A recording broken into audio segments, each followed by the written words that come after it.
नमस्कार, बहुत बहुत स्वागत है आपका न्यूज 18 के डिजिटल प्लेटफॉर्म पर। मैं हूं आपके साथ ऋतु ज्ञानवानी। भारत पाकिस्तान के तनाव के बीच मोदी सरकार ने बड़ा फैसला लिया है। क्या है बड़ा फैसला? फैसला यह है कि सरकार ने सेना प्रमुख को विशेष शक्तियां देते हुए प्रादेशिक सेना को भारतीय बलों की सहायता करने को कहा है।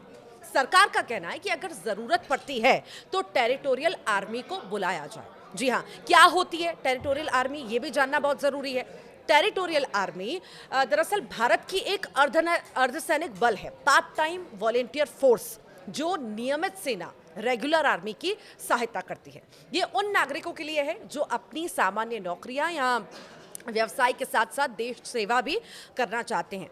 Territorial army part time force है जो केवल ज़रूरत के समय, जैसे युद्ध हुई, आपदा किसी तरह की आ गई, आंतरिक सुरक्षा जैसे कई स्थितियां हो सकती हैं जिसमें ये एक्टिव हो जाती है। इसमें भर्ती होने वाले व्यक्ति आम नागरिक होते हैं जो अपने प्रोफेशनल करियर के साथ साथ सैनिक के रूप में भी सेवा देते हैं। ये नियमित सेना का हिस्सा नहीं है, लेकिन उसे सहायता देने का कार्य करती है। और साथ ही साथ वो बड़े नाम भी हैं जो आपको जानना बहुत ज़रूरी है, जिस वजह से टेरिटोरियल आर्मी की चर्चा आज बहुत ज़्यादा हो रही है।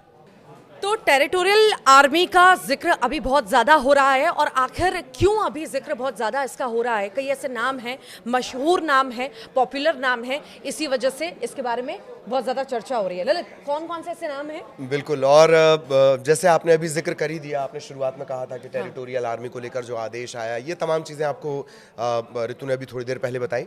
लेकिन जिन नामों का वो जिक्र कर रही हैं, अब ये सवाल पूछे जा रहे हैं कि भाई ये जो बड़े नाम है, क्या वो जाएंगे बॉर्डर पे जाएंगे? जैसे अब MS धोनी है, वो लेफ्टिनेंट कर्नल उनको रैंक मिली हुई है। 2015 में उनकी पैराशूट रेजिमेंट ट्रेनिंग हुई थी, हम लोगों ने बड़े वीडियो भी चलाए थे उसके। मोहम्मद सिराज हैं, वो तेलंगाना सरकार में DSP का पद उनके पास है। हरमनप्रीत कौर हैं, ये खिलाड़ी हैं। पंजाब में पुलिस उपाधीक्षक हैं, DSP हैं।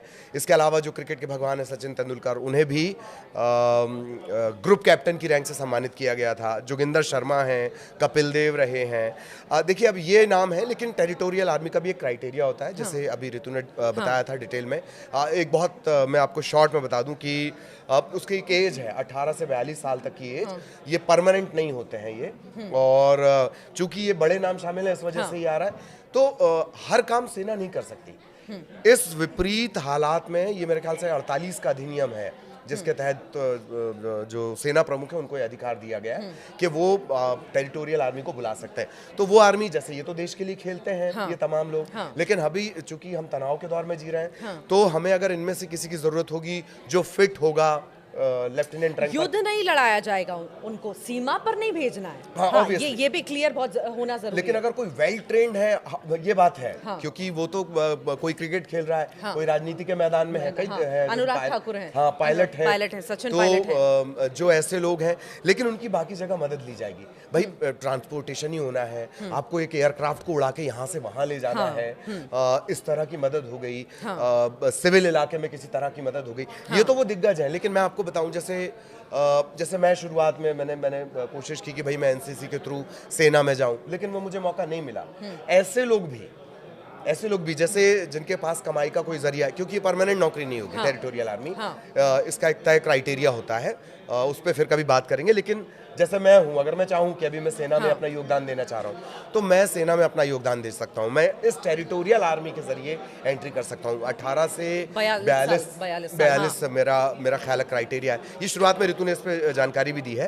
तो मैं हिस्सा बन सकता हूं, जैसे आम आदमी इसका हिस्सा बन सकता है। थोड़ा वो फिट होना चाहिए, उसमें जज्बा होना चाहिए देश के लिए काम करने का। लेकिन चूंकि चर्चा में इस वजह से आ गया, जैसे आपने शुरुआत में कहा ना, बड़े नाम मतलब एक पद है इनके पास, कोई सेना से जुड़ा हुआ है, कोई महेंद्र सिंह धोनी है, सचिन पायलट हो गए, अनुराग ठाकुर हो गए, तो बड़े बड़े नाम आए, तो लोगों के अंदर जहन में कई सारे सवाल भी आए कि भैया क्या अभी बॉर्डर पे जाएंगे लड़ने के लिए, बॉर्डर पे लड़ने जाएंगे। और फिर जो आपने बात कही कि ऑब्वियसली बॉर्डर पे वो जाएगा जो वेल ट्रेंड है, जो लगातार सेना से जुड़ा हुआ है, या सपोर्ट के लिए बुलाया जा रहा है। और भी काम होते हैं, सिर्फ युद्धग्रस्त इलाकों में, या काइंड ऑफ वार, हम इसे वार नहीं कह रहे हैं, it's a kind of war या टेंस सिचुएशन में वो मदद करेंगे, सपोर्टिंग एज अ मदद करेंगे। कैसा लगा वीडियो, आप ये जरूर बताइएगा। फिलहाल के लिए नमस्कार।